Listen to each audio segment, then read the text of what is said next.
Bonjour, bon après-midi. Il semble bien que les 5 grands épiciers du Canada ont fait leur devoir, mais on n'a pas tous les détails précis de chacun des plans par épicerie pour stabiliser les prix.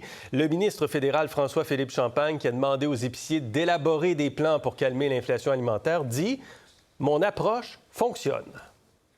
Le cri du cœur que j'ai émis au nom des Canadiens et Canadiennes a été entendu. Moi, j'ai regardé les circulaires ce matin parce que vous savez, je suis ça très, très près. Mais on a déjà vu différentes mesures qui avaient été proposées. Bonjour Jacinthe, bonjour Kirlande et bonjour Aurélie, qu'on retrouve à Ottawa. Bonjour à vous trois. Bonjour. Je ne sais pas si vous avez regardé vos circulaires ce matin, mais apparemment qu'il s'est passé quelque chose en peu de temps dans les circulaires. On avait quand même très hâte de voir ce que les épiciers allaient proposer aux consommateurs. La réponse qui nous est donnée aujourd'hui, des paniers rabais avec des produits essentiels à prix réduit, des gels de prix sur certains items, des programmes d'égalisation des prix. Le ministre Champagne nous promet qu'on verra les résultats dans les circulaires. Oui, les circulaires, sous peu, mais il n'est pas très sévère pour l'instant. Il n'y a pas de seuil minimaux à atteindre, il n'y a pas de cible précise. Est-ce que c'est du vent, cette annonce? The picture of the turkey during the Conservative years was a big, plump, beautiful bird, whereas right now it's a skimpy, shrimpy little thing that looks like it's been taxed to death. Mr. Speaker, why won't they get off the back of the turkey so that we can have a nice dinner for Thanksgiving?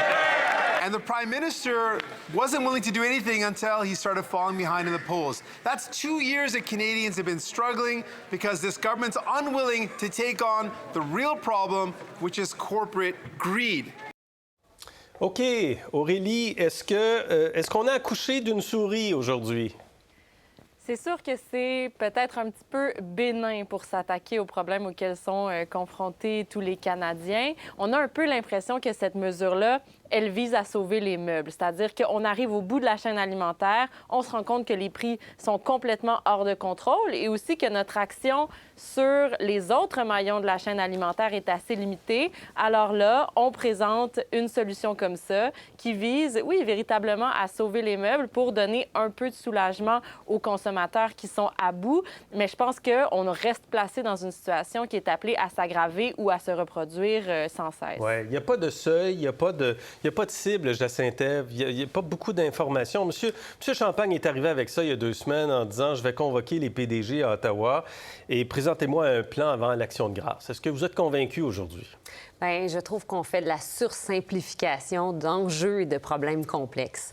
Donc, en s'attaquant exclusivement aux distributeurs, aux épiciers, finalement, on laisse croire aux consommateurs, aux citoyens et aux électeurs qu'il s'agit de donner des tapes ses doigts à quelques grandes corporations, des épiciers en l'occurrence, et la situation va se résorber ou du moins on a fait notre travail de politicien, alors que dans les faits, la hausse du coût de l'essence, la hausse des coûts de transport, les hausses de salaire aussi, dans le milieu du transport, dans toute la chaîne alimentaire, la hausse des coûts de l'essence pour les producteurs, pour les agriculteurs qui produisent finalement nos aliments. Donc, il y a tellement d'enjeux sur lesquels il faudrait se pencher, mais là, il y a une sursimplification qui est désarmante parce qu'on prend finalement les consommateurs, les électeurs, les citoyens pour des gens simples d'esprit presque. Je pensais que vous alliez reprendre le mot de Pierre Poilievre pour des dindes. Non, je dirais pas ça. Mais Métro avait déjà annoncé un gel de prix.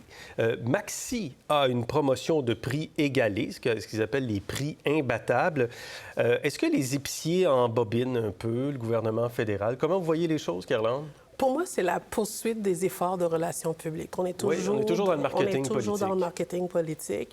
Il y a eu, cette semaine, justement, il y a eu l'Institut Broadbent qui est sorti avec des recommandations. Il y a eu la Banque mondiale qui est sortie avec des recommandations également. Donc, de l'importance pour stabiliser la volatilité des prix, de l'importance des politiques nationales et également d'aller plonger dans cette coopération, l'esprit de coopération qu'on a eu à utiliser pendant la pandémie, mais pour l'Institut Broadbent, il proposait 2 choses, dont une recommandation qui avait été faite cette année encore par le comité d'agriculture de la Chambre des communes, à savoir évidemment la taxe sur les profits faramineux et également la fixation des prix pour les autres industries qui sont liées à l'approvisionnement.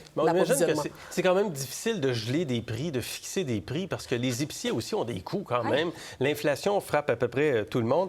Je regardais, la firme Nielsen disait récemment que les gens, on n'a jamais vu ça, réduisent leur quantité d'achat de biens alimentaires, tout simplement. Il n'y a pas de transfert vers autre chose. Et la tendance est mondiale. Les gens achètent moins de bouffe, Aurélie. Donc, il faut aller plus loin que ça si on veut aider les gens. Définitivement. Puis je pense qu'on peut se poser la question à savoir comment est-ce qu'on en est arrivé là.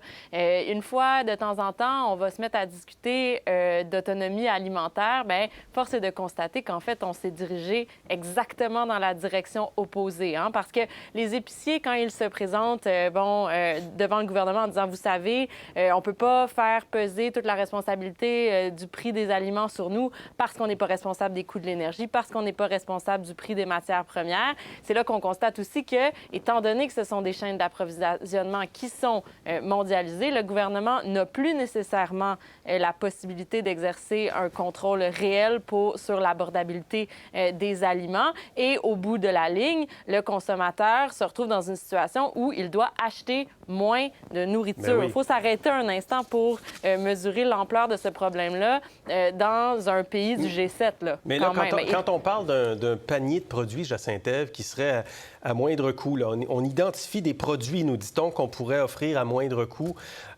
ou que ça va paraître dans les circulaires. Est-ce que quand même les gens peuvent être aidés par l'initiative fédérale?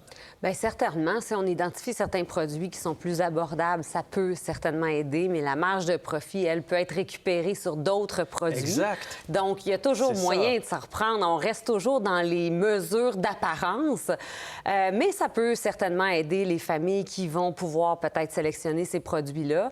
Espérons-le, mais ça reste que ce sont des entreprises, pour la plupart, qui sont cotées en bourse et dont on a accès aux chiffres. Mais dans toute cette chaîne d'approvisionnement, il y a des entreprises privées aussi, des compagnies de transport, des entreprises privées, des agriculteurs, dont on ne voit pas non plus la marge de profit. La marge de profit, elle n'est pas transparente dans toute cette chaîne d'approvisionnement-là. Alors, de s'attaquer à un maillon de cette chaîne-là, je trouve ça très lâche et très simpliste là, dans la façon de voir les choses. OK.